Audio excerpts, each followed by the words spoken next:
Praise the lord. దేవుని నామాన్ని మహింకలను గాక. మరొకసారి కలిసిన వాక్యాన్ని దేవాదేవుడు మనకు అందించినందుకు దేవుడికే వందనాలు చెల్లిస్తూ వాక్య భావనకి వెళ్దాం. ఈ దినమందు మనం సామెతల గ్రంథం 12వ అధ్యాయంలో చదివినట్లయితే ఒక మాట మనకు అనిపిస్తుంది. ఏమిటంటే, సమాధానకరమైన ఆలోచన చెప్పేవారు సంతోషపడుతున్నారు. హల్లెలూయా. ఇప్పుడు ఒక వ్యక్తి కోపంగా ఉన్నాడు అనుకోండి, ఒకరి మీద కోపంగా ఉన్నాడు. ఇప్పుడు ఒక వ్యక్తి అతను ఏం చేయొచ్చు? కూల్ చేయొచ్చు, లేకపోతే ఆపోజిట్ వాడి మీద లేనిపోని చెప్పి అతనికి ఇంకా కోపం పుట్టించవచ్చు. రెండూ ఉన్నాయి.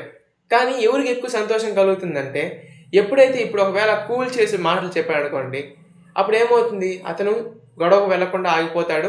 ఇతనికి సంతోషమే, తన స్నేహితుడికి ఏమీ అవ్వదు, లేకపోతే నా మిత్రుడికి ఏమీ అవ్వదు. అదే ఒకవేళ గొడవ పడే విషయం కానీ చేశారనుకోండి, అలాంటి వారిని బైబిల్ గ్రంథం కలహప్రియుడు అంటుంది. అలాంటి కలహప్రియుడు మాటలు ఎలా ఉంటాయంటే, ఏరా నీకు రోషం లేదా? వాడంటే అనిపించుకుంటావా? ఇలాంటి మాటలు వాళ్ళు మాట్లాడుతూ ఉంటారు. కాబట్టి అలాంటి వాళ్ళకి ఏం కలుగుతుంది? ఎప్పుడు దుఃఖమే కలుగుతుంది. ఎందుకంటే అవమానం ఎరగచ్చు. అవతల వాడి దగ్గరికి వెళ్ళినప్పుడు వాడు వీడిని అవమానించవచ్చు, లేకపోతే వాళ్ళ తరపున వాళ్ళు వీడిని అవమానించవచ్చు. ఆఖరికి ఎప్పటికైనా సరే లాస్ట్‌కి కాంప్రమైజ్ అవ్వాల్సిందే కదా! అదేదో మొదట్లోనే అయితే సరిపోతుంది కదా! కాబట్టి సమాధానపరిచే ఆలోచన మాత్రమే మనకి ఎప్పుడు కూడా ఉండాలి.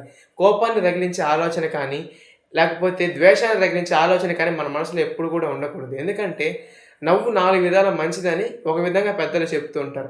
కాబట్టి సంతోషం మనకు కావాలంటే, ఆ నవ్వు మన మొహం మీద ఉండాలంటే సమాధానం అనేది మన జీవితంలో ఉండాలి. ఆ సమాధానం ఎవరు ఇస్తారో మనం రాబోయే వాక్యాలు తెలుసుకుందాం. ఈ వాక్యాన్ని దేవుడు దీవించి ఆశీర్వదించును గాక. ఆమేన్.